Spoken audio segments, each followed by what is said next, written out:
주의 사자가 빌립에게 말하여 이르되 일어나서 남쪽으로 향하여 예루살렘에서 가사로 내려가는 길까지 가라 하니 그 길은 광야라. 일어나 가서 보니 에디오피아 사람 곧 에디오피아 여왕 간다게의 모든 국고를 맡은 관리인 네시가 예배하러 예루살렘에 왔다가 돌아가는데 수레를 타고 선지자 이사야의 글을 읽더라. 성령이 빌립더러 이르시되 이 수레로 가까이 나아가라 하시거늘 빌립이 달려가서 선지자 이사야의 글 읽는 것을 듣고 말하되 읽는 것을 깨닫느냐? 대답하되 지도해주는 사람이 없으니 어찌 깨달을 수 있느냐? 하고 빌립을 청하여 수레에 올라 같이 앉으라 하니라. 읽는 성경 구절은 이것이니 일러스되 그가 도살자에게로 가는 양과 같이 끌려갔고 덜 깎는 자 앞에 있는 어린 양이 조용함같이 그의 입을 열지 아니하였도다.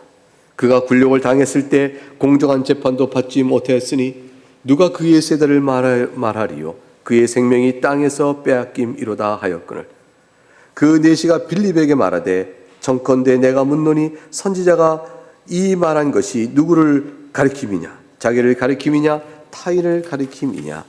빌립이 입을 열어 이 글에서 시작하여 예수를 가르쳐 복음을 전파하니 길 가다가 물 있는 곳에 이르러 그 네시가 말하되 보라 물이 있으니 내가 세를 받음에 무슨 거리낌이 있느냐? 이에 명하여 수레를 멈추고 빌립과 네시가 둘 다 물에 내려가 빌립이 세를 베풀고 둘이 물에서 올라올새 주의 영이 빌립을 이끌어 간지라. 네시는 기쁘게 길을 가므로 그를 다시 보지 못하니라. 빌립은 아소도에 나타나 여러 성을 지나다니며 복음을 전하고 가이사랴에 이르니라.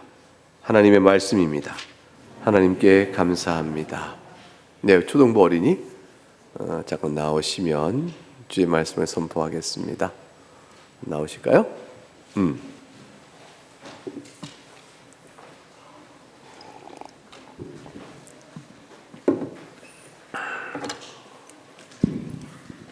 네, 어서 오세요.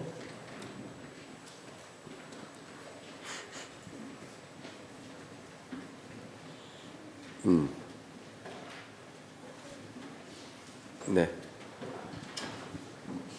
좀 떨어져 앉으시면 돼요. 네, 감사합니다. 여러분 거기서 여기 보여요? 여기 스크린이 보여요? 우리 하진 이쪽으로 좀 와야겠다. 스크린에서 잘 볼 게 있어서 이쪽으로 좀 가까이 앉으면 좋겠다. 이쪽으로. 그쪽으로. 옳지.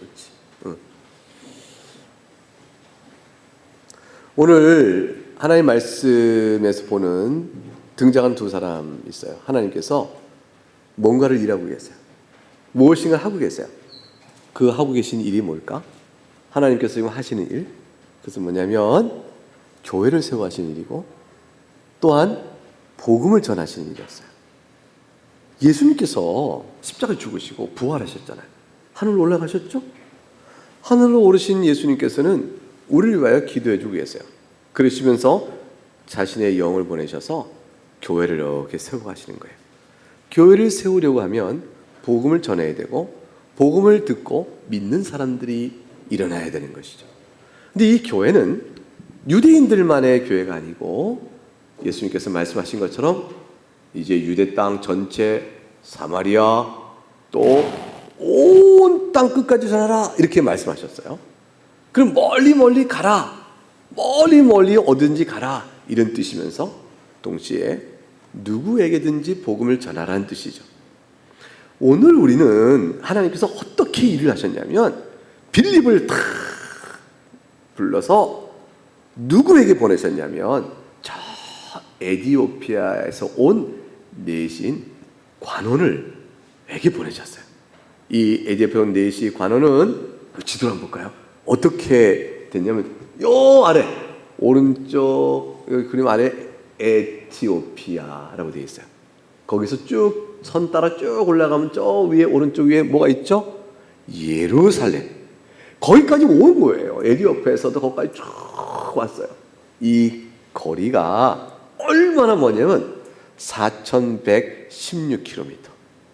얼만큼 생각되냐면 여러분 우리나라 제일 먼 데가 가서 쭉 가면 부산이 제일 멀다고 그래요. 부산까지 가는 데가 한 450km, 440km 그래요.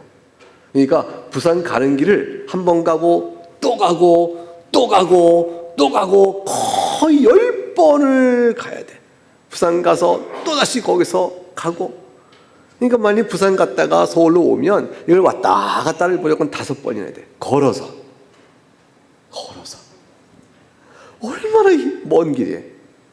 도대체 여기 에디오파에 있는 이 관원은 왜 예루살렘까지 왔을까? 그 먼 길을. 이걸 걸어서 가려면 778시간이니까 하루에 10시간씩 걸어봐요. 굉장히 힘들겠죠? 하루 10시간씩 건너는 게. 그러면 78일. 그 중에 쉬는 날도 오늘은 쉬자. 그런 날도 안식일도 있으니까 쉬자. 그럴 거 아니에요. 그거 다 따지면 78일에서 또 날을 더하면 90일도 넘어요. 3달 동안 부지런히 걸어야 겨우 도착해. 그래서 예배하고 부지런히 걸어 돌아와야 3달. 그러니 예루살렘에까지 3달 걸려 왔으면 얼마나 거기에 있을까? 그 온 일이 성경에 보니까 하나님께 예배하러 그랬어요.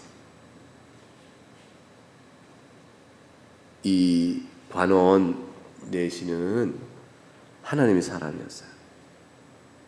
아직은 예수 그리스도를 모르는 사람이었어요. 아직은 이스라엘의 하나님, 여호와 하나님만 알았어요. 어떻게 알았냐 했더니 성경이 있어서. 그래서 오늘 보니까 이 관원이 예루살렘에 갔다가 하나님께 예배하고 성전에서 제사 드린 거지. 그리고 돌아오는 길이었어요. 돌아오는 길에 성경을 읽으면서 오는데 그것이 이사야서였어요. 거기에 예수님이 우리의 죄를 대신 짊어지시고 우리가 죄 때문에 받아야 될 너무너무 고통스러운 형벌을 대신 받으시고 그래서 우리를 구원하셨다라는 내용이 들어있어요. 이사야 53장. 여러분 그거 기억해야 돼요. 이사야 53장. 여기에 예수님이 우리의 모든 죄값을 다 갚으셨다. 십자가에서 죽으신 그 내용이 예언되어 있어요. 이 말씀을 보는 거야. 이거 보고 하나님께 예배하고 돌아가는 내시가 성경을 보는 거죠. 그러니까 하필 그때 내내 쿨쿨 자다가 에휴 성경이나 보자. 그리고 탁 폈더니 그렇게 보는 순간이 아니고 우리가 이 먼 길을 예배로 왔다는 걸 생각해 보면 내시는 이 관원은 하나님 말씀을 즐겨보고 믿음 있는 사람이라는 걸 알 수 있죠.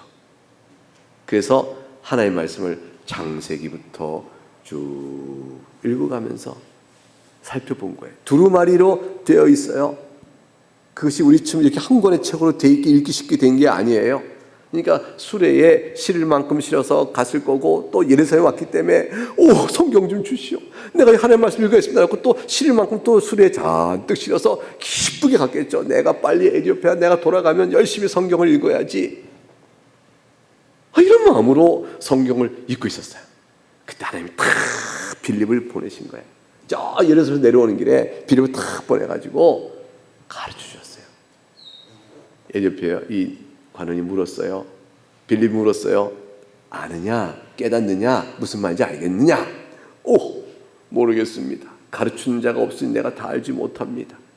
그때 빌립이 잘 설명해 줬어요. 여기서 이사야 53장에서 말하는 고난당하여 죽는 자는 예수님이시다. 여기서 우리 죄를 대신하여 죽으셨다고 되어 있으니 예수님이 십자가에 죽은 것이 바로 그것이다. 그를 믿는 자는 죄의 모든 형벌을 다 용서받는다. 예수님이 우리를 위하여 의롭게 되시사 우리를 하나님의 자녀로 삼으시는 은혜가 여기에 있다 하고 차근차근 알려줬어요. 너무 기뻐가지고 이 내시가 세례를 탁 받았다 하는 내용이 오늘 성경에 나온 내용이에요. 어때요? 얼마나 놀라워요? 어떻게 그 에티오피아에 있던 내시는 하나님의 말씀을 읽게 되었고 하나님을 믿는 마음이 생겼고 그래서 비록 예수님은 모르지만 예루살렘까지 가게 되었고 거기서 성경을 또 돌아오는 게 있다가 빌립을 만나게 됐고 그래서 예수님의 복음을 듣고 세례까지 받아 우리처럼 구원을 받는 사람이 되었을까? 너무 놀라운 일이잖아요. 저기 먼 예루살렘에 있었던 예수님이 십자가 죽으시고 부활 사건, 그리고 오순절날 성령이 탁 임하면서 교회가 막 탄생할 그때에 에디오피아에서 나도 오순절날 하나님께 제사 드려야지, 그렇게 갔는데 그때 거기서 만난 거예요. 해마다 가진 못했을 거예요. 매년마다 갈 때 3개월, 올 때 3개월이니 어떻게 1년에 한 번씩 가겠어요. 근데 갔을 때 만나게 된 거예요. 하나님께서 에디오피아에 있는 사람들도 예수 믿고 구원을 받는다라는 것을 보여주셨고, 그리고 그 보여주신 일에 이 에디오피아의 관리인 네시, 이름 몰라요. 이분은 너무 큰 은혜를 입어서 하나님의 자녀가 되는 복을 받게 됐어요. 여러분, 우리가 예수를 이렇게 믿잖아요. 이거는 이렇게 놀라운 일이에요. 어떤 이는 이렇게 돼서 예수를 만나요. 근데 우리는, 여러분은 어떻게 예수님 지금 믿게 됐어요? 가만히 태어나서 엄마 아빠가 교회 오니까 따라오다 보니까 예수님 믿게 된 거잖아요. 여러분은 얼마나 쉽게 예수님을 만나게 됐어요. 얼마나 쉽게, 얼마나 편하게, 얼마나 어려서부터 하나님이 사랑하셔서 여러분에게 이 예수님 복음을 알게 하셨을까? 이거를 하나님의 큰 사랑을 마음에 두어야겠어요. 여러분이 만일 에디오피아에 살고 있다면 성경을 읽고 하나님께 예배로 가 있다, 저기 갈 수 있겠어요? 그렇게 갈 수 있겠어요? 못 가죠. 안 갈 거예요. 지금 주일날 교회 오는데 집에서 얼마나 걸렸어요? 한 3개월 걸렸어요? 교회 오는데? 왔죠? 우리 가운데 아무리 멀어도 1시간 내는 다 와요. 아무리 먼 사람도. 하나님 앞에 나오는, 예배 나오는 마음이 그런 거예요. 근데 이분은 3개월 걸린 시간을 기쁨으로 갖고 예배하고 돌아올 때도 기쁨으로 갖고 하나님을 생각했어요. 우리는 우리 마음에 하나님을 생각하고 죄의 용서와 거룩한 하나님과 살아가는 행복, 예수 그리스도의 구원의 기쁨, 이걸 마음에 두고 있는 사람은 멀지가 않은 거죠. 그리고 그런 사람은 하나님의 은혜로 구원받은 사람인 거죠. 저렇게 멀어도 하나님은 마침내 불러내시는 거죠. 여러분도 하나님께서 불러내신 거예요. 하나님의 사랑을 받은 거예요. 이 사랑을 받았으니 나이가 들어서 이제 초등학교 졸업하고, 우리 하진이 이제 중등부 내년부터 올라가잖아. 청소년부에. 와, 이렇게 올라가잖아. 어릴 때, 어릴 때 봤는데, 하진이 요만할 때 봤는데 이렇게 컸잖아요. 그죠? 이 크는 동안에 하나님께서 계속 예배 나오면 말씀을 듣게 하시고 키웠어요. 여러분 다 그래요. 자, 초등부 이렇게 올라가게 되어져요. 그럼 뭘 의미해요? 여러분 나이가 들어도, 좀 더 어른이 돼가도 절대 예수님 사랑을 떠나면 안 돼요. 이렇게 하나님께 쉽게 불러 여러분이 복음을 전해줬는데, 좀 크다가 나 교회 안 나갈래, 나 하나님 말씀 안 믿어, 뭐 예수님 믿어야 되나, 싫어, 이런 등등의 엉뚱한 생각을 가지면 안 될 거예요. 핑계거리를 찾지 마세요. 교회 다니는 핑계거리, 교회 갔더니 뭐 나쁜 사람 투성이야, 핑계거리예요. 좋은 사람도 많아요. 예배 갔더니 뭐 일이 싫어, 그 핑계거리. 예배 시간이 너무 길어, 핑계거리예요. 하나님 말씀 앞에 예배하는 시간이 3개월 걸려고 오는 사람도 있잖아요. 우리가 하나님의 예배를 사랑하고 예수님을 꼭 붙드세요. 여러분에게 주어진 하나님의 어마어마한 선물이에요. 세상에 어떤 것보다 큰 선물을 받았는데, 왜냐하면 여러분의 구원은 이 세상 모든 것과 바꿀 수 없다고 예수님께서 말씀하셨거든요.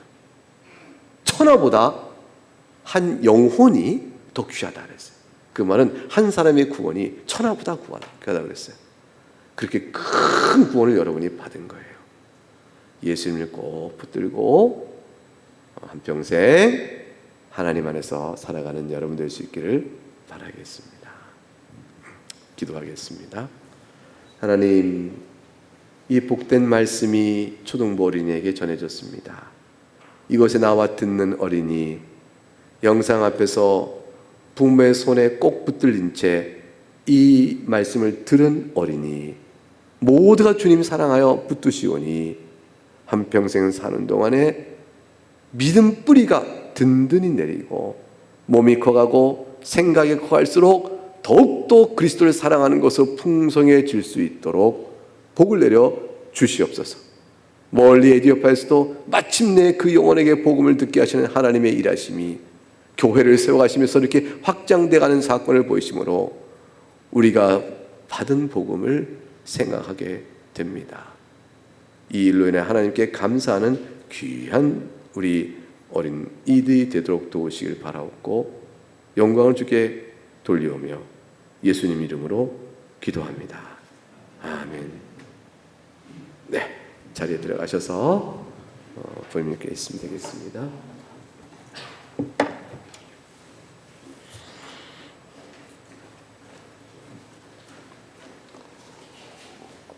우리 한번 좌우 얼굴 눈 마주치면서 한번 같이 인사할까요? 네, 반갑습니다. 네, 감사합니다. 주안에 평안하시고요.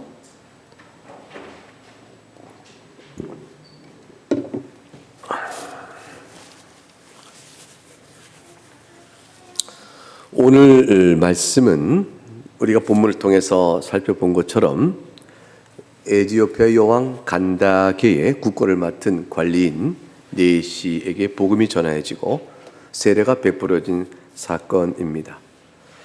에티오피아 여왕 간다게는 여왕의 이름이 아니고 그 당시 그 지역을 다스린 여왕 자체를 간다게 그랬습니다. 마치 애굽의 왕을 바로 이렇게 일컬 누가 애굽의 왕이 돼도 바로라 하듯이 그렇게 불리는 이름이었습니다.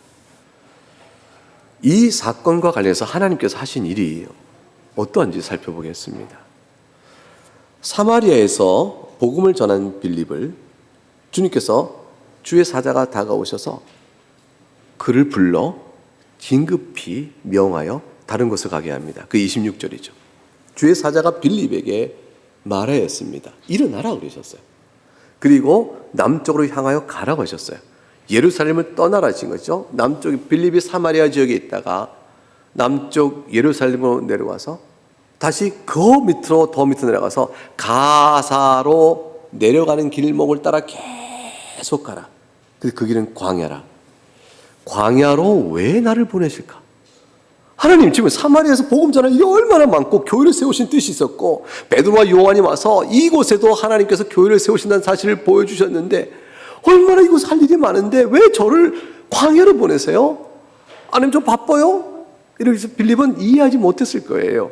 그러나 하나님께서 가라 하셨습니다. 도대체 왜? 그곳에 무엇이 있길래? 광야인데 빌립은 순종했죠. 그리고 나서 순종하여 가서 하나님께서 왜 그곳에 보내셨는지를 알게 됩니다.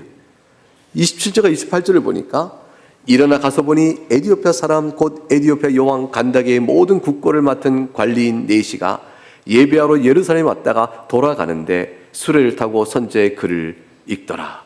여기서 만나는 겁니다. 빌립이 간 곳은 지도가 있는데 한번 보시겠습니까? 이렇게 되어져요. 한번 지도를 띄워보실까요?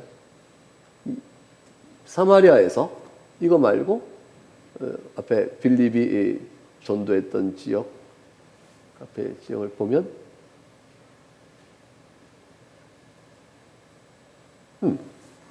잘 안 되는 모양이네요. 이제 곧 될 겁니다. 나도 보면 거기 보게 되면 에티오피아 사람 가서 만난 게 에티오피아 사람 여왕 간다게 국권 관리 네시를 딱 만나게 되는데 이분이 아까 우리가 봤듯이 에티오피아에서 예루살렘까지 왔다가 다시 에티오피아 돌아가는 도중에 있었어요. 근데 이분의 신앙이 즉 다시 말하면 여왕에서 마땅치 않아서 여왕이 시키니까 심부름하러 내가 예루살렘에 가는구나 하고 갔던 걸음이냐 아니면 그의 믿음 따라 간 걸음이냐 이것을 우리가 보게 되어집니다. 자, 빌립이 어떻게 돼 있죠? 저 맨 위에 사마리아입니다. 그래서 마술사 시몬이 세례받는 일도 생기고 있죠. 사마리아에서, 즉, 저 빨간 화살표 중간에 유대 위에 예루살렘이 있잖아요. 거기서 예루살렘에서 빌립이 사마리아에서 복음을 전하다가 주님께서 가사 맨 오른쪽, 여러분 왼쪽이죠. 왼쪽 지중해 맨 아래에 있는 그 화살표 방이 가사입니다. 그리로 내려가는 길로 남쪽으로 내려가라고 했어요. 예루살렘을 거쳐서 그 길로 내려가게 됩니다. 내려가서 딱 광야에서 만납니다. 이 길은 에티오피아로 돌아가는 그 도로를 따라가는 길이었죠. 거기서 만나게 되어집니다. 그리고 이제 빌립은 뒤에 알지만 가사 쪽으로 가는 길에서 여기서 하나님께서 호련히 그를 휙 데려가셔가지고 아소도라는 곳으로 갔다가 요바를 거쳐서 저 면에 가이사라까지 복음을 전하는 일을 계속 빌립은 하게 되어집니다. 우리가 앞서 아이들과 함께 본 사진, 그 예루살렘부터 에티오피아까지가 얼마나 먼가를 한번 생각을 해보세요. 다시 한번 볼까요? 그 사진을 띄워주면 보세요. 그 걸음이 778시간이 걸린다. 그래, 아까 얘기한 것처럼 하루 10시간씩 이동해도 80일 걸립니다. 군인들이 하루 10시간씩 막 행군을 해나가겠죠. 근데 그 계속된 피곤함을 어떻게 감당하겠어요? 이게 이제 구글에 보게 되면 자동차로 계산이 나와요. 자동차 계산하게 되어지면 하루 10시간을 운전해서 9일 동안 85시간 걸려요. 쉬지 않고 쫙 85시간. 그러니까 자동차, 뭐 비행기면 또 빨리 가겠죠. 그러니까 당시에 수레 타고 걸어가는 걸음. 저는 이 생각을 한번 해보는 거죠. 이 간닥의 내시가 거기서 예루살렘 갈라 했을 때 기쁘게 갔을까? 여왕이 명하니 이 고역이다 해서 갔을까? 아니면 기쁘게 갔을까? 그런데 이 걸음은 이 내시의 신앙의 걸음이라는 걸 알 수가 있습니다. 신앙의 걸음이므로 이 길은 그에게는 즐거운 걸음이요 결코 피곤치 않은 걸음이었다. 왜 피곤치 않아요? 육체가 피곤하고 너무 힘들죠. 날씨만 항상 좋겠어요. 물이 항상 많겠습니까? 물도 없을 수 있고 양식이 아무리 있어도 어땠을까요? 그 걸어가는 모든 일 속에 고난의 걸음이죠, 사실은. 근데 그 걸음을 걸어갑니다. 근데 이것이 신앙의 걸음을 보여주는 것이 28절입니다. 28절 보니까 돌아가는데 수레를 타고 그 다음에 있네요. 선지자 이사야의 글을 읽더라. 여러분 부산 여행 갔을 때 기차 안에서 성경을 이사야를 읽더라. 우리가 잘 안 하잖아요. 말씀에 잡혀서 말씀을 읽고 있는 신앙의 왕복의 길이었습니다. 이자가 얼마나 복을 받은 일인지 하나님께서 그를 택하신 영혼이죠. 택하여 가는 걸음에 이 교회가 세워진 탄생의 역사의 시간에 예루살렘에 있게 하시다가 돌아가는 그 걸음에 빌립을 보내신 거예요. 그리고 그에게 성경을 풀어 가르쳐 주신 일들을 하나님께서 행하신 겁니다. 29절 볼까요? 성령이 빌립더러 이르시되 이 수레로 가까이 나아가라 하시거늘. 그래서 갔습니다. 가서 보니까 빌립이 도대체 여기 왜 보내셨을까? 왜 나를 이곳에 보내실까? 빌립도 이 걸음이 사마리아에서 오는 동안 며칠 걸릴 거예요. 며칠 걸리니까 어떻게 보면요. 한번 생각해 볼까요? 그 지도를, 빌립 지도 다시 한번 보면은 빌립이 저 위 사마리아, 빌립 지도 앞에 저 사마리아에서 간닥의 내시를 만나러 오는 걸음과 예루살렘에서 내시가 오는 걸음에 만나려면 누가 먼저 출발해야 될까요?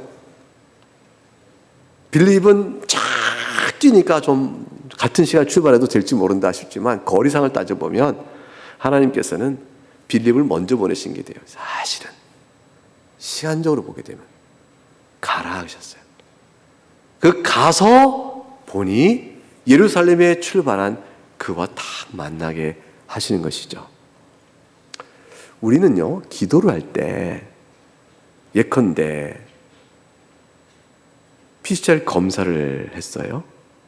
그리고 하나님 확진이 되지 않고 음성 나오게 해주세요. 기도를 해요. 그때 마음에 의심이 싹 옵니다. 아니, 이미 검사했고 기도는 지금 하는데 되어진 일은 이미 검사 날짜에 있는데 지금 기도한다고 그게 바뀔까? 그런 의심 안 해보셨어요? 하셨죠. 모든 기도는 우리 다 사실 그래요. 의심이 들어옵니다. 근데 왜 기도하라 하셨을까요? 그 과거 이미 검사한 내용의 결과를 몰라요. 하나님 기도하시는 가운데서 기도를 통해서 주께서 그때의 음성이 나오도록 하신 일을 내가 지금 기도함으로 하나님 하신 일에 대한 시간을 넘어서서 하신 일에 대한 것을 보는 거예요. 나는 시간 뒤에 알지만 주님은 내가 이 어려움을 당할 때 기도케 하셔서 그 결과를 보고 주님 이렇게 감사합니다. 이렇게 되어지잖아요. 이 일을 하나님 미리 역사하신 거죠. 그래서 기도로 하나님의 손길을 알게 하시는 일이에요. 어떤 일이든지 그렇습니다. 어떤 일이든지. 빌립은 갑니다. 하나님 먼저 보내세요. 그리고 네시가 갑니다. 그리고 둘이서 만나게 하십니다. 네시가 만났어요. 빌립을 만났어. 얼마나 궁금했을까? 왜냐하면 당장 그러죠. 빌립이 말하잖아요. 이거 깨닫느냐? 듣고 빌립 30절에 선자 이사야 글을 읽는 걸 듣고 얼마나 빌립이 놀랐을까? 아니 이자가 지금 어떻게 선자 이사야 글을 읽고 있네? 영적인 관심과 성경을 보고 있는 자가 있어요. 여러분 만약 복음을 전도하러 갔다가 성경을 읽고 있는 사람이 있다고 생각 만나보세요. 너무 반갑잖아요. 예수님 믿으세요? 아니 저 잘 모르고 성경만 읽고 있습니다. 아세요? 잘 모릅니다. 이러면 여러분이 얼마나 신나겠어요. 빌립이 너무 흥분한 거예요. 주께서 이 일을 인하여 나를 보내셨구나. 그리고 물어봅니다. 읽는 것을 깨닫느냐 할 때 에디오피아 네시아가 말하죠. 지도에 든 사람이 없으니 어찌 깨달을 수 있느냐 하고 빌립을 청하여 술에 올라 같이 앉으라. 이 말은 말이죠. 지도에 든 사람이 없으니 어찌 깨달을 수 있냐 이 말은 얼마나 말씀에 대한 갈급함이 있는 걸 보여주는 반증이죠. 어찌 이사야 53장만 몰랐겠어요. 성경을 쭉 읽어오는 과정에 그가 읽은 양이 얼마나 많은 것을 읽었는지 알 수 없지만 읽는 것보다 모르는 것이 투성이었을 거란 말이죠. 구약 성경에 담겨있는 메시아 예언적 모든 말씀의 그 신비로움, 제사는 왜 드리며 모세 율법을 통해서 우리가 정죄받아 죄인일 수밖에 없는데 어떻게 우리가 구원의 용서를 받는 것인지, 그 절기마다 의미는 뭔지, 이 등등의 모든 일들이 다 네시아에게는 가르치는 자가 있어야 할 것이란 말이죠. 에티오피아에서는 좋은 선생이 없을 수 있는 거죠. 그런데 그 마음속에 영적인 관심과 말씀에 대한 그 갈망, 갈증, 그것이 있었던 자에게 주님께서 빌립을 다 보내신 거예요. 그래서 일러주니 그 말씀의 풀이와 깨달음이 얼마나 달콤한지. 사랑하는 여러분, 기도하세요. 말씀을 알고자 하는 열망을 갖고 주 앞에 구하면 주께서 응답하십니다. 가르쳐 주세요. 어떤 경로인지 가르쳐 줍니다. 알고자 했던 일이 문득 설교 속에 통해서 알게 되거나 여러 경로를 통해서 알게 됩니다. 말씀을 알고자 하는 자의 기도를 제가 볼 때는 주님께서 제일 사랑하시는 것 같아요. 알려주십니다. 빌립을 보내셔서 알려주시듯 내시는 그 응답을 받습니다. 무슨 내용을 빌립이 말해줬을까?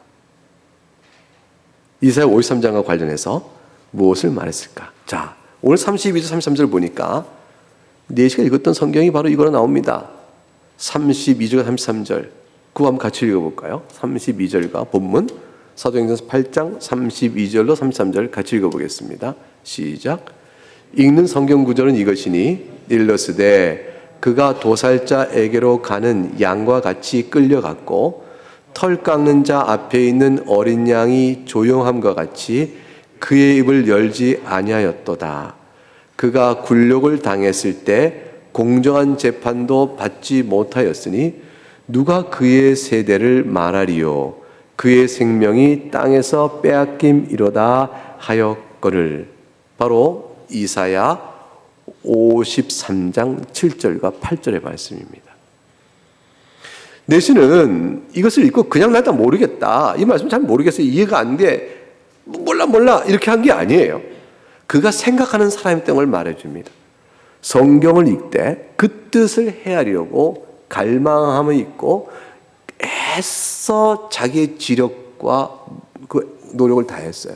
그것을 어떻게 할 수 있냐면 34절을 보고 알 수 있습니다. 그 내시가 빌립에게 말하되 청컨대 내가 묻노니 선지자가 이 말한 것이 누구를 가리킴이냐? 자기를 가리킴이냐 타인을 가리킴이냐? 그냥 모르겠다 하지 않았습니다. 말씀을 읽고 해석의 과정을 들어간 거예요. 그 뜻을 알고자 했던 것이죠. 생각하고 곱씹고 무엇일까 아는 바, 미리 자기 아는 바 모든 성경 지식을 통해서 이 뜻을 분별해 애를 썼는데 딱 마지막 난관이 남은 거죠. 도대체 이 선지자 53장에 말한 고난받는 사람은 자기인가 남인가? 이거는 해석에 초점을 명확히 짚은 거예요.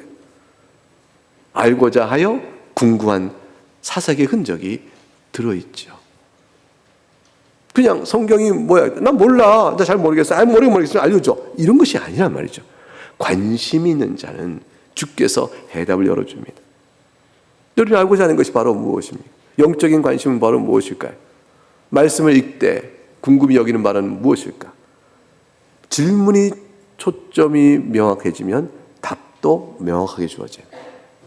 근데 궁금하지 아니하면 답은 없고요. 애매하게 모호하게 관심을 갖고 있으면 답도 모호해서 갈증을 못 찾습니다. 말씀을 읽는 자는 답을 얻고 구하는 자는 더 받게 됐다라는 뜻과 연결돼 갑니다.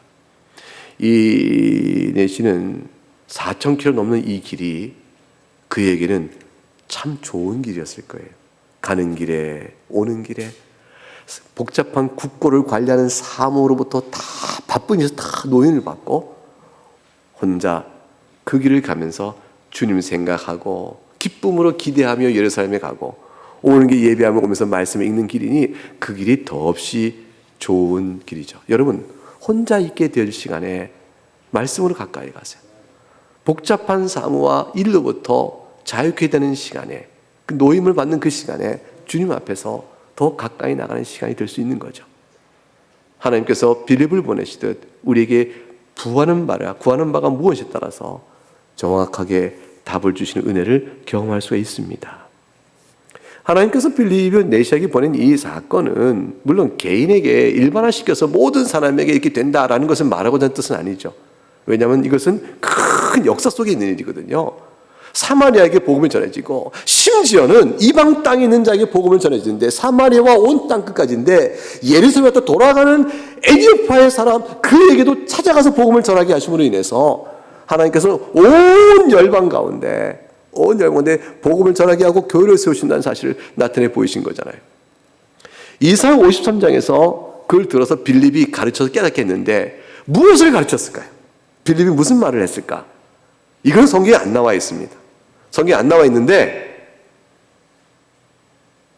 알 것 같아요. 김 목사 오늘 이상하다. 없는데 어떻게 알 것 같다고 말해? 이분이 막 자기 상상으로 설교하려고 그러네. 맞아요. 상상으로 설교하는 겁니다. 그럼 그거 되는가? 이렇게 얘기해 본 거죠. 내가 빌립이라면 무엇을 말했을까? 이사 53장으로 내시에게 뭘 알려줬을까? 결국에는 빌립이 알고 있는 예수 그리스도의 복음 일터인데 그 복음은 대리 속죄와 그리스도가 우리를 의롭다 하시는 은혜, 그 복음 외에 다른 것일 수가 없습니다. 이사야 53장이 바로 그 말씀을 전하거든요. 여러분 이사야 53장을 열어보시기 바랍니다. 성경을 열어보실까요?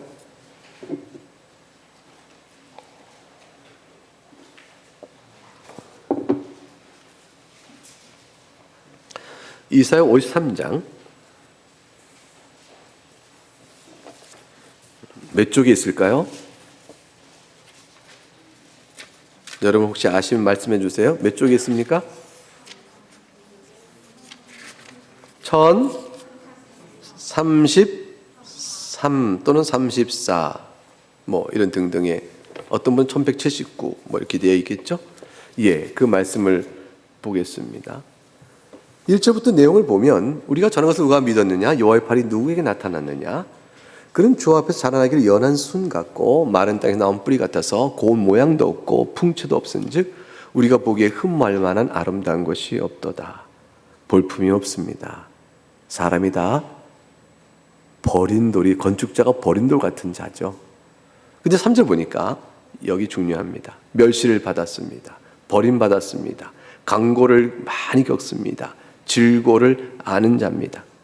사람들이 저들에게 저를 쳐다볼 것이 없어. 거기서 얼굴을 돌려버립니다. 멸실당하는 거죠. 우리도 그를 귀히 여기지 아니했습니다. 버린 돌입니다. 그런데 4절부터 보게 되니까 그가 우리의 질고 우리의 슬픔, 근데 우리는 그가 자기 죄 때문에 하나님께 고난당한다고 생각했었습니다.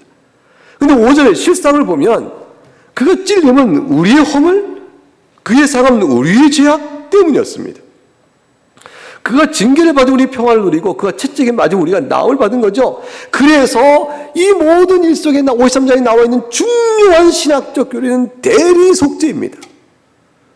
우리의 형벌을 대신 갚아준 대리속죄의 은혜가 53장 이 본문 속에 다 가득 차 있는 거예요. 6절 보면 이렇게 되죠. 6절 같이 읽어보세요. 시작. 우리는 다 양 같아서 그릇 행하여 각기 제 길로 갔거늘 여호와께서 우리 모두의 죄악을 그에게 담당시켰다. 이 대리속죄 이 내용이 핵심 개념입니다. 그래서 8절에도 보게 되면 끝에 마땅히 형벌받을 내 백성의 허물 때문이라. 허물 때문이라. 10절 가게 되면 중간에 그의 영혼을 속건 제물로 드리게 이르면 여호와께서 기뻐하신 뜻을 성취한다. 그 아들 내어주사 우리의 죄값을 치르게 하심이 하나님의 뜻이었습니다. 11절에 보게 되면 그가 자기 영혼에 수고한 것을 보고 만족해 올 것이다. 그 다음 같이 읽어봅니다. 시작. 나의 의로운 종이 자기 지식으로 많은 사람을 의롭게 하며 또 그들의 죄악을 친히 담당하시라. 대리속죄입니다. 12절 맨 마지막에 그러나부터 읽으면 시작. 그러나 그가 많은 사람의 죄를 담당하며 범죄자를 위하여 기도하였느니라. 철저히 대리속죄의 은혜인 것입니다. 이것을 빌립이 예수 그리스도를 들어서 그 내시에게 깨우쳐주기 시작한 거예요. 그리고 이어서 얘기했겠죠. 구약을 보라 이뿐만 아니다 라고 이사야서를 여기저기 당기면서 또 대리속죄와 제사의 원리가 바른 그런 것이고 그걸 다 알려줬을 것입니다. 신학적으로 설명하면 이 말을 이렇게 풀어서 말했을 거예요. 빌립이 로마서를 읽지 않았습니다. 그러나 사도 바울이 로마서의 한 말 그대로를 빌립을 통해서 내시 그분의 귀에 들리게 했을 겁니다. 자, 로마서 4장 25절을 볼까요? 넘겨보세요. 로마서 4장 25절.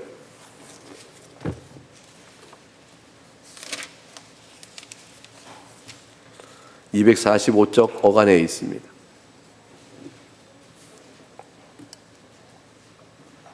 로마서 4장 25절 245쪽 신약성경 245쪽 어간에 보게 되면 로마서를 몇 군데 볼 거니까 찾는 거 끝까지 포기하지 마시고 찾아보시고요. 4장을 열어보시기 바랍니다. 4장 25절 몇 끝절이죠? 같이 읽어볼까요? 예수는 우리가 범죄한 것 때문에 내줌이 되고 또한 우리를 의롭다 하시고 하여 살아나셨느니라. 이게 이사야서 53장 12절과 11절이죠. 12절에서 맨 마지막 우리가 같이 읽었던 것이 뭐였습니까? 많은 사람의 죄를 담당하며 범죄를 위하여 기도하였느니라. 예수는 우리 범죄한 것 때문에 내줌이 되었다. 이사야 53장 11절에 뭐라고 되어 있습니까? 그가 자기 의로운 종의 자기 지식으로 많은 사람을 의롭게 하며 그의 적을 친히 담당하리라. 로마 4장 25절 뒷절에 또한 우리를 의롭다 하시기 위하여 살아나셨느니라. 같은 내용을 쭉 이렇게 풀이한 거죠. 로마서 5장을 가볼까요? 로마서 5장 12절에 가게 되면 기록되기를 그러므로 한 사람으로 말미암아 죄가 세상에 들어오고 아담입니다. 죄로 말미암아 사망이 더하니 아담의 범죄 때문입니다. 아담의 불순종 때문에 죄가 들어오고 사망이 들어와서 우리를 짓누르게 됐는데 이와 같이 모든 사람이 죄를 지어서 사망이 모든 사람이 이르렀느니라. 그러나 로마서 5장 18절과 19절에 가게 되면 생명의 길이 열어집니다. 로마서 5장 18절과 19절을 같이 읽어봅니다. 시작. 그런즉 한 범죄로 많은 사람이 정죄에 이른 것 같이 한 의로운 행위로 말미암아 많은 사람이 의롭다 하심을 받아 생명에 이르렀느니라. 한 사람이 순종하지 아니함으로 많은 사람이 죄인 된 것 같이 한 사람이 순종하심으로 많은 사람이 의인이 되리라. 한 사람의 불순종으로 다 죄인이 됐지만 한 사람의 순종, 예수 그리스도의 순종, 그분의 순종으로 인해서 살기 열린 거예요. 의인이 된 것입니다. 여러분 예수 그리스도를 믿으시면 이 은혜가 주어지는 것이죠. 그래서 5장 21절 기록되기를 이는 죄가 사망 안에서 왕노릇한 것 같이 의로 또한 의로 말미암아 왕노릇하여 우리 주 예수 그리스도 말미암아 영생에 이르게 하려 함이라. 이 말을 빌립이 지금 그 환관 4시에 이게 전해준 거예요. 전해준 거예요. 이 같은 내용이죠. 같은 내용. 로마서 8장을 가볼까요? 로마서 8장 1절부터 4절 말씀을 보게 되면 이렇게 되어 있습니다. 1절부터 4절 말씀 같이 읽어보겠습니다. 시작. 그러므로 이제 그리스도 예수 안에 있는 자에게는 결코 정죄함이 없나니 이는 그리스도 예수 안에 있는 생명의 성령의 법이 죄와 사망의 법에서 너를 해방하였습니다. 율법이 육신으로 말미암아 연약하여 할 수 없는 그것을 하나님은 하시나니 곧 죄로 말미암아 자기 아들을 죄 있는 육신의 모양으로 보내어 육신의 죄를 정하사 육신을 따르지 않고 그 영을 따라 행하는 우리에게 율법의 요구가 이루어지게 하려 하심이니라. 사랑하는 여러분, 예수님이 우리와 똑같은 사람으로 오셨습니다. 그리고 우리의 모든 죄를 주님께 선택하신 자기 백성의 모든 죄를 그 몸에 짊어지셨습니다. 그리고 죽으셨습니다. 우리의 형벌을 대신 갚아주신 것이죠. 율법이 요구하는 의롭다함을 받게 율법이 요구하는 것이 무엇입니까? 죄 지은 자는 형벌을 받아야 하는 것이요. 율법의 의롭다함이 요구하는 공의는 무엇입니까? 율법을 지키는 자는 의롭다는 것입니다. 이 모든 일을 그리스도의 사람이 되셔서 행해 주신 것이에요. 여러분 그리스도 아니면 살 길 없어요. 여러분 죄를 어떻게 할 거예요? 여러분 율법의 의를 이룬 게 뭐가 있어요? 연약하여 우리가 할 수 없는 그것을 3절 보세요. 육신으로 말미암아 연약할 수 없는 그것을 우리 안에는 죄성이 있단 말이에요. 우리는 율법의 의를 이루지 못합니다. 그런데 주님이 율법이 요구하는 율법에 요구하는 바로 공의, 그 의를 죄 지은 우리의 모든 죄를 다 갚아주시고 우리가 율법이 말하는 그 공의, 율법을 지키는 자라 의롭다는 그 의를 이루어 주시면서 그걸 다 우리 것으로 전가해 주시는 것입니다. 이것이 이사 53장에 나온 말씀이죠. 고린도 후서 5장 21절에 그래서 이렇게 얘기했습니다. 하나님이 죄를 알지 못하는 이를 우리를 대신하여 죄로 삼으신 것은 우리로 하여금 그 안에서 하나님의 의가 되게 하려 하십니다. 이 복음의 말씀을 여러분이 들었을 때 여러분 이 복음의 말씀을 인하여 어떤 반응을 나타내 보이시겠어요? 내가 믿나이다. 내가 이 구원의 은혜를 내가 받기를 원하나이다. 주여 나를 불쌍히 여기시고 이 생명의 길을 내게 열어주시니 내가 믿나이다 하고 믿음으로 나오시겠어요? 아니면 그거 어떻게 믿나? 나는 상관없다. 여러분의 죄의 본성에 따라 살아가는 삶으로 그냥 미끄러져 가겠습니까? 여러분 하나님의 은혜가 여기 있으니 이 4시의 반응이 어떨까요? 사도행전 8장 오늘 본문 36절에 이렇게 반응이 나옵니다. 그 반응이 참 놀랍습니다. 길 가다가 얼마나 많은 길을 같이 가다가 물을 배운지 몰라요. 길 가는데 물 있는 곳에 탁 이뤘습니다. 광야길이지만 군데 샘이 있겠죠. 그래서 길이 그 길로 나아지지 않았겠어요? 그런데 길이 마치 물이 있습니다. 물이 있으면 얼마나 많겠어요? 근데 그 4시가 말합니다. 보라 여기 물이 있네. 내가 세례를 받으면 무슨 거리낌이 있겠느냐. 물이 없어서 못 받겠다, 물이 있으니 받겠다 뜻이 아니라 사실은 내 마음속에 세례를 받아 그리스도의 지체가 되고 싶은 거죠. 세례를 받아 보편교회 회원이 되고 싶은 거죠. 세례를 받아 나도 교회 회원으로 서고 싶다, 그걸 보여주고 싶다, 나는 그 증거를 받고 싶다는 마음이 된 거죠. 주께서 세례와 성찬의 예식을 세웠으면 빌립한테 들은 겁니다. 주께서 믿는 자에게 세례를 베풀어 교회 회원 되게 하시고 그 말을 들은 마음이 막 내가 믿나이다. 근데 마침 물이 있으니 물이 조금 있어도 되니까 내 시간 너무 기쁜 거죠. 보라! 우와! 물 있다! 그거예요. 어마어마한 물을 큰 강을 만난 게 아니라 세례받고자 하는 열망에 보라! 물이 있다! 여기! 빌립이여 나에게 세례 주시오. 나에게 세례 주시오. 내 믿음을 공적으로 인정해 주시오. 왜 내가 예배를 드리지 않겠냐? 여러분, 이 복음을 듣고 여러분의 마음속의 반응이, 내가 하나님 말씀을 내가 왜 사랑하지 않겠냐? 내게 이 은혜 주셔서 내가 어찌 예배를 게을리하겠냐? 내가 어찌 주님의 교회를 사랑하지 않겠냐? 주님의 한 교회 지체된 성도 교훈교회를 내가 왜 사랑하지 않겠냐? 마땅히 성도에게 기대되는 아름다운 반응들이 있어요. 성령께서 우리 부어주시는 아름다운 열매들이 있죠. 그걸 내가 어찌하여 구하고 원하지 않겠느냐? 이 말을 우리가 하지 않겠어요? 빌립은 그 복음을 듣고 이 대신 지금 그렇게 보이는 거죠. 어찌하여 내가 세례받는 것을 거리키겠느냐? 내가 즐거이 세례받기 원하노라. 그 마음에 형성된 믿음을 고백했습니다. 여러분, 신앙의 증거입니다. 여러분, 믿음의 증거를 무엇으로 이 시간에 주 앞에 내어놓겠어요? 내가 이 큰 구원을 받았으니 내가 왜 이것을 하지 않을 거라고 말하는, 왜 이것, 여러분 각각의 무엇이 있습니까? 행할 것이 있고 금할 것이 있고 또 추구할 것이 있고 기도하여 구할 것이 있을 것입니다. 그것이 무엇입니까?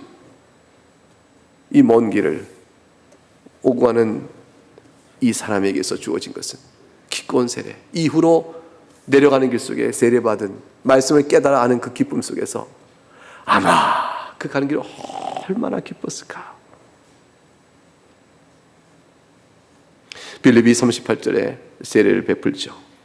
이에 명하여 수레를 멈추고 빌립과 네시가 다 물에 내려갑니다. 그리고 세례를 베풀어 줍니다. 빌립은 전혀 이상하지 않았죠. 왜냐하면 사마리아에서 이미 세례를 베풀었고 과연 그들에게도 구원이 있고 그들도 교회 회원으로 들어온다는 사실을 베드로와 요한이 가서 기도하며 성령이 내린 걸 보므로 주께서 확증하셨습니다. 그러므로 이 네시의 신앙 고백 위에 세례를 줄 때에 빌립은 더 이상 의심할 것이 없는 것입니다. 이 자에게 왜 성령이 내리시는 오순절 성령 사건 같은 것이 없을까? 그것은 더 이상 관계할 것이 없는 거죠. 이미 빌립을 불어 보내신 것은 사마리아의 그 사역과 하나님 행하신 일을 통해서 교회는 믿음으로 선다는 것을 보여주었기 때문에, 누구에게나 전할 수 있음을 보여줬기 때문에 빌립은 사마리아인에게서 봤던 사역의 경험을 통해서 이제 이 네시에게 광야에서 세례 주는 것으로서 그가 교회 회원이 된다는 사실을 얼마든지 믿을 수가 있었던 겁니다. 그리고 하나님께서는 빌립을 다시 다른 곳으로 보내셨어요. 얼마나 하나님께서 바쁘신지 모르겠어요. 여러분, 그 빌립의 지도 아까 우리 봤던 거 다시 한번 볼까요? 얼마나 하나님께서 거기서 이게 이룬 다음에 바로 네시를 보낸 다음에 훅, 오늘 성경 보니까 39절에 둘이 물에서 올라올 새 주의 영이 빌립을 이끌어간지라. 성령께서 빌립을 훅 데려가십니다. 네시는 기쁘게 길을 가므로 그를 다시 보지 못하니라. 빌립은 아소도에 나타나. 요 사이에, 이 절 사이에 빌립을 주의 영이 이끌어가고 빌립을 아소도에 나타나, 이 사이의 간격에 어떻게 됐는지 몰라요. 또 빌립이 열심히 걸어간 건지 주의 영이 빌립을 휙 안아서 엘리야가 하늘을 오듯이 휙 데리고 가신 건지 그건 모르겠습니다. 만일 그런 이동 방법이었으면, 이동 방법이 그것이었으면 애초에 사마리아에 있는 빌립을 이 네시를 만나게 할 때도 네시가 먼저 출발한 다음 뒤에 휙 데리고 가실 수도 있겠죠. 비행기 타듯이. 뭐 그건 사실 알 수 없습니다. 그러나 통상적인 방법은 부지런히 걸어갔을 거예요. 부지런히. 성령의 인도함을 받고 아소도로 갑니다. 아소도에 가서 그래서 그 지중해 서쪽 해안, 서해안을 따라서 계속 올라가서 복음을 전합니다. 빌립의 바쁜 걸음은, 그 노고와 수고와 눈물은 하나님의 분주하심이에요. 하나님께서 얼마나 교회를 급하게 열심으로 세워가신지를 모릅니다. 에티오피아는 어떻게 됐을까? 에티오피아는 참 놀라운 한 가지 사실을 갖고 있는 나라예요. 그게 뭐냐면 세계 최초의 기독교 국가가 에티오피아입니다. 4세기에 공적으로 왕이 우리는 크리스찬 기독교 국가당을 선포한 게 에티오피아입니다. 로마 제국이 아니에요. 로마 왕이 공인을 하고 나중에 기독교 국가 종교로 세웠지만 먼저 종교 중에 하나로 인정한 거고 나중에 국가 종교로 세웠죠. 그러나 그 전에 에티오피아가 먼저 국가 종교로 기독교를 선포합니다. 놀라운 일이 있죠. 7세기쯤 돼서 막 이슬람이 스페인까지 막 점령해 올 때예요. 북부 아프리카가 지금 왜 이슬람이 많냐면 그때 다 점령당했어. 그때부터 이슬람이 뿌리가 내려버린 겁니다. 그래서 막 이슬람이 막 내려와서 남진하여 막 저 스페인까지 점령해서 스페인에도 이슬람화 됐었죠. 일정한 지역이. 근데 그때 유독 에티오피아만 기독교 국가로 남아요. 낮은 지역에 사막에 있던 모든 북부 이스라엘 국가들이 다 이슬람 되는데 에티오피아는 고원지대로 올리면서 고원지대 쪽에 국가가 형성되어지면서 저들의 저항을 공격을 물리치고 에티오피아 국가로 기독교 국가로 남습니다. 그래서 2007년 통계로 보게 되면 전체 인구의 67%가 기독교인이에요. 70%. 우리나라 인구가 기독교인이 20%다, 뭐 25%다, 뭐 그래가지고 뭐 엄청나게 기독교인이 많아서 막 어기러기 막 교회가 있잖아요. 그런데 67%. 지금 우리나라의 기독교인은 무엇보다 헌재져서 우리가 지금 600만을 보는데 인구의 600만이니까 우리가 얼마나 돼요? 7분의 1 정도밖에 안 되지. 15% 남짓한 기독교인입니다. 우리나라에. 근데 67%가 얼마나 대단한 게요? 이건 이제 에티오피아의 정교회. 이집트에도 기독교가 있어요. 콥틱 정교회. 이 동방 정교회인데 그 에티오피아 정교회가 있고 에티오피아 정교회가 약 4할이 넘어요. 4할 정도. 개신교가 한 2할. 그 합쳐서 60%. 그리고 기타 캐톨릭이 조금 있습니다. 이 등등으로 기독교 전체 인구 형태를 그렇게 이루고 있습니다.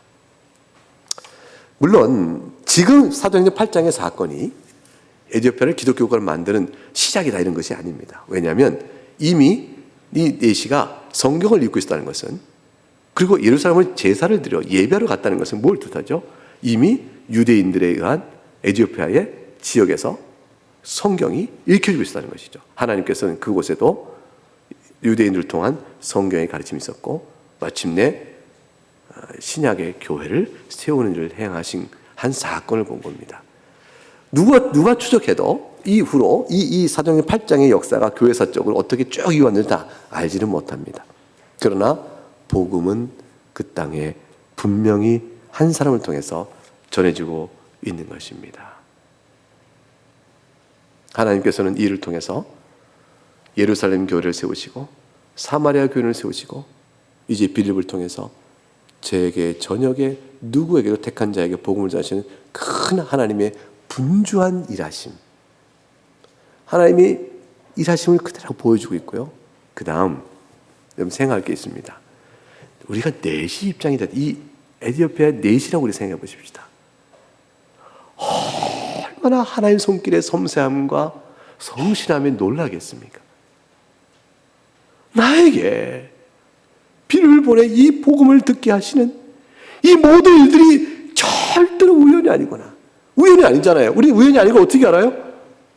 하나님이 빌립에게 명하여 가라 하셨잖아요. 넷이는 빌립을 만난 거잖아요. 우연히 만났네. 내가 가는 길에 만났네. 어떻게 여기 다 왔어? 내가 가르치기가 참 고맙네. 이렇게 넷이는 알 수 있겠죠. 그럼 빌립이 말합니다. 하나님께서 당신에게 가라 해서 내가 왔어. 이 순간에 전율이 벌어지죠. 역사를 주관하고 계신 거예요. 여러분 복음은 절대로 우연히 우리에게 다가와 우리에게 믿게 하지 않습니다.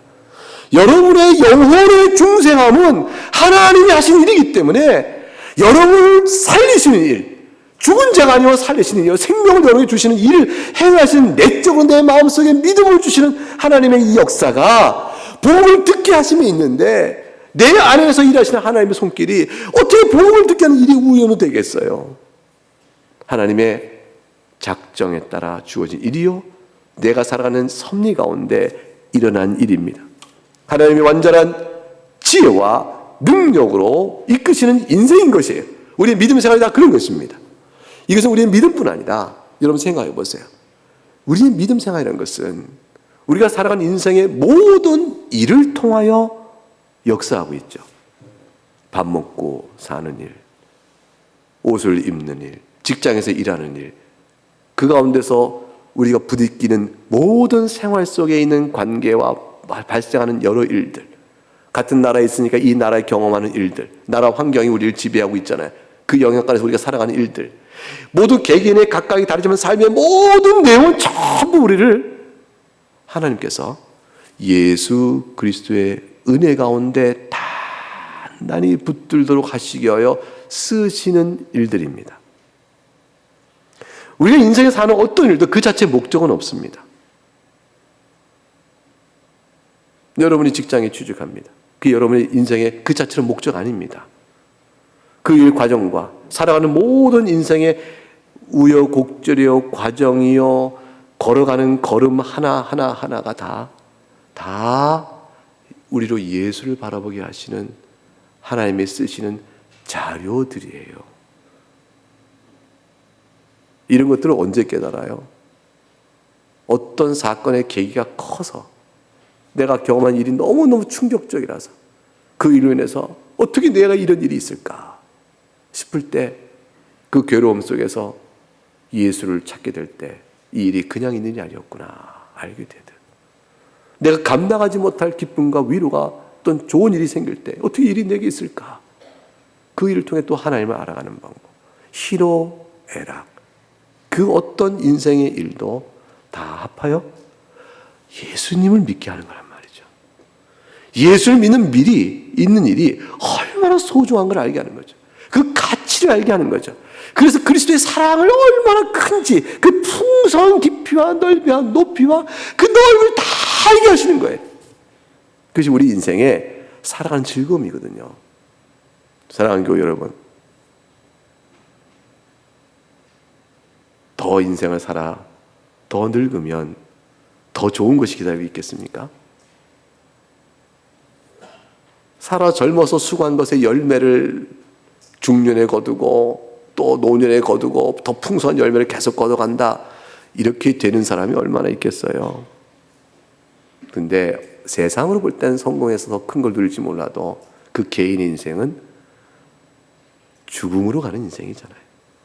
슬픔이 커지는 인생입니다. 옛날 같지 않고, 그리고 인격성도 상처를 입고, 그 슬픔이 이 인생 속에 꽉 붙들고 있다는 사실을 알게 되는 인생 걸음을 가게 됩니다. 지혜 있는 자는 자기 연한이 얼마인가를 헤아려 아는 자라, 시편 90편에서 그 지혜를 알게 하옵소서라고 말씀했습니다. 얼마인가, 지난 세월 생각하니 잠깐 지나갈 인생이구나. 그 인생 속의 유일한 소망은 뭘까요? 예수님뿐이에요. 우리의 믿음을 이미 사랑해 주셨어요. 여러분, 이 긴 여행길, 그 피곤한 여행길에서 빌립을 만나 복음을 듣게 된 이 내시에게 준 기쁨이 얼마나 큰데, 우리는 얼마나 더 큰 사랑을 받고 있어요. 누가 더 큰 사랑을 받았어요? 여러분, 내시가 더 큰 사랑을 받았나요? 아니에요. 여러분 더 큰 사랑을 받았죠. 여러분이 훨씬 더 큰 사랑을 받았다니까요. 비기도 안 되는 큰 사랑을 받으신 분들이에요. 예배를 나오는데 여러분이 무슨 3개월 걸려온 거 아니잖아요. 여러분 믿음의 과정에 오는 동안에 얼마나 큰 어려움이 있었다고. 이 큰 사랑을 받았으니 내가 남은 평생에 나는 무엇으로 내 신앙을 드러냈고, 물이 여기 있으니 내가 세례 받길 내가 왜 거리끼겠느냐. 내가 이 은혜를 받았으니 내가 주를 사랑하며 나가는 일에 내가 왜 주저하겠냐. 이 고백으로 살아갈 무엇인가가 있지 않겠어요? 하이델베르크 요리문답 26항을 읽어볼까요? 이것으로 설교를 마무리합니다. 여러분 시편 있으면, 찬송이 있으면 뒤에 있는데 여기 영상이 있으니까 이것을 보면서 보도록 하시죠. 하이델베르크 요리문답 26항에 질문이 이렇게 주어집니다. 제가 질문하겠습니다. 전능하신 성부 하나님, 천지의 창조주를 내가 믿사오며라고 고백할 때 묻습니다. 여러분은 무엇을 믿고 고백하는 겁니까? 이제 여러분의 고백을 다음같이 하실 수 있기를 바랍니다. 답을 볼까요? 시작. 우리 주 예수 그리스도의 영원하신 아버지께서 아무것도 없는 중에서 하늘과 땅과 그 가운데 있는 모든 것을 창조하셨고, 또한 그의 영원한 작정과 섭리로서 이 모든 것을 여전히 보존하고 다스림을 믿으며, 이 하나님께 그의 아들 그리스도 때문에 나의 하나님과 나의 아버지가 되심을 나는 믿습니다.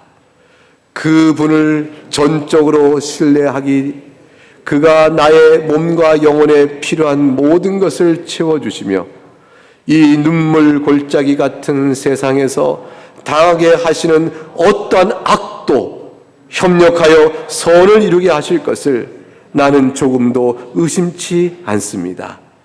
그는 전능하신 하나님이기에 그리하실 수 있고 신실하신 아버지이기에 그리하시기를 원하십니다.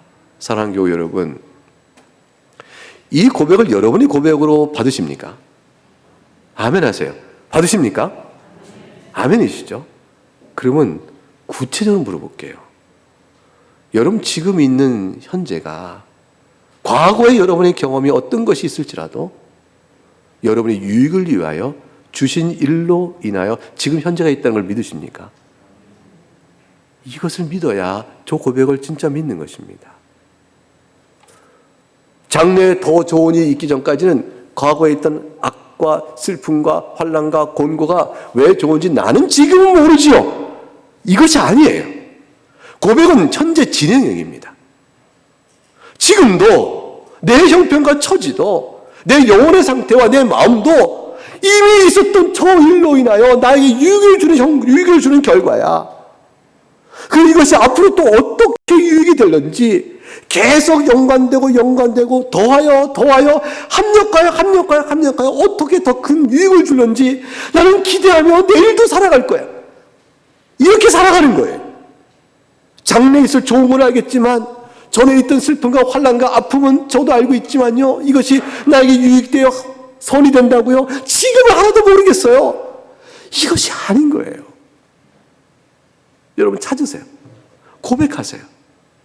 아, 그 일 때문에 내가 전에 몰랐던 이 일을 알고, 그 일 때문에 전에 내 안에서 피상적 고백이 진실한 고백이 되어졌고, 그 일 때문에 그전에 남에게 받던 그 말씀의 깨달음이 이제 나에게 오고, 그 일 때문에 나는 예수님이 더 절실해졌어. 여러분 변화된 어떤 것이 있다면 그 일 때문에 진행되고 있는 지금의 합력의 선을 이룬 지금이 주신 은혜입니다. 이것이 더해지면서 마침내 주님 배울 그날에 우리에게 베푸신 영광의 그 아름다운 그 자리에 우리가 서게 될 때에 모든 것을 다 알게 되는 것이죠. 누리게 되는 것이죠.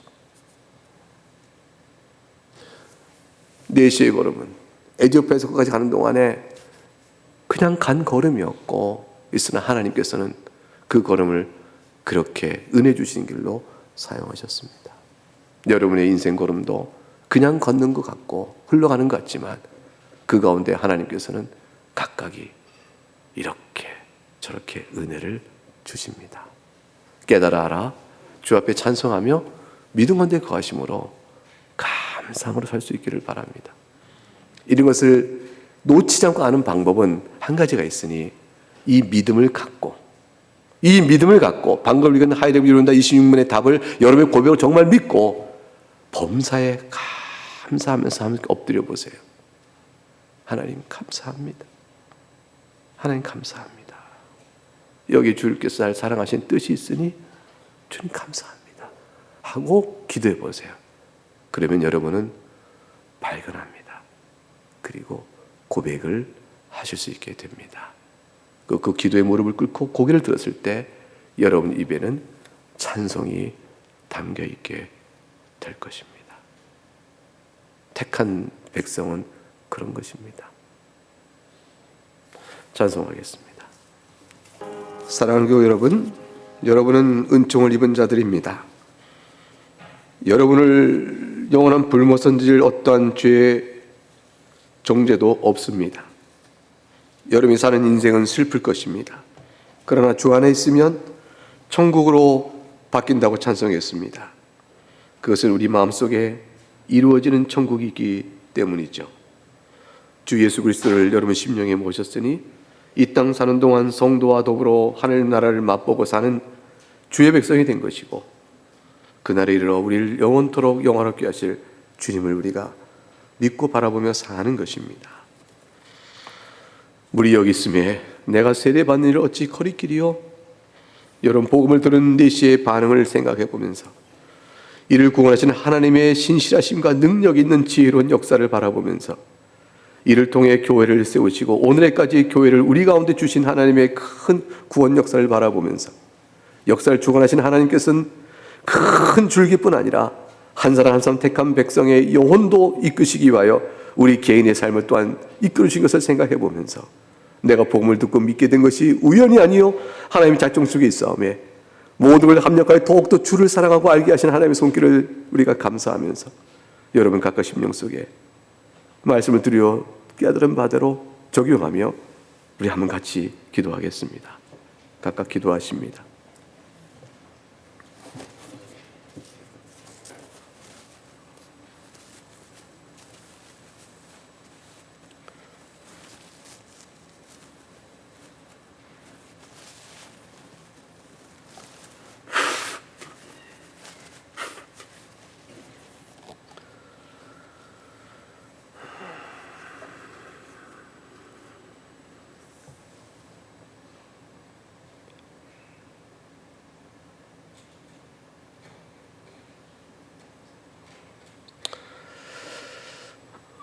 이제 기도를 정리하시고 같이 기도하겠습니다. 신실하신 하나님 아버지, 영혼자의 택한 백성을 결코 놓치지 아니하시며 그들을 구원하기 위하여 일하시는 하나님의 선한 역사를 오늘 말씀을 통해서 살짝 우리가 보게 되었습니다.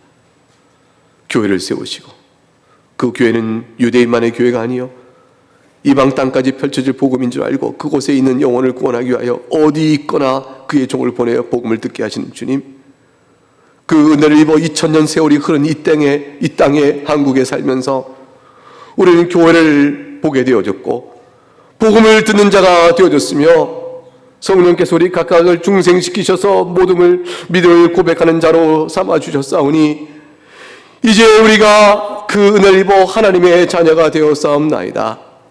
이 은혜를 입어 싸움에 내가 어찌 세례받는 것을 거리끼리요 고백했던 고백을 우리 또한 내 삶과 믿음 속에 적용하여 내가 이런 큰 구원을 받았음에 내가 어찌 내가 이리 하리요 라고 말하는 모든 신앙의 결단과 가까이 적용되는 여러 요소들을 주님 드러내시고 사랑하는 교우들이 낭심하지 않고 살아 죽거나 우리의 소망 되신 그리스도 안에 있음을 인하여 살아갈 힘과 용기를 얻게 하시고 그 마음에 하나님 나라를 누리며 살아가는 즐거움이 있도록 도와주시길 빌고 원합니다. 인생이 슬프고 고단함으로 하루하루 살아갈 때 마음의 상처와 육체의 질병도 있고 관계 어려움도 있으며 힘들겠지만 잠시 눈을 들어 괴로울 때에 눈에 적신 눈물을 닦으며 하늘을 보게 하시고 그리스도를 바라보게 하시옵소서.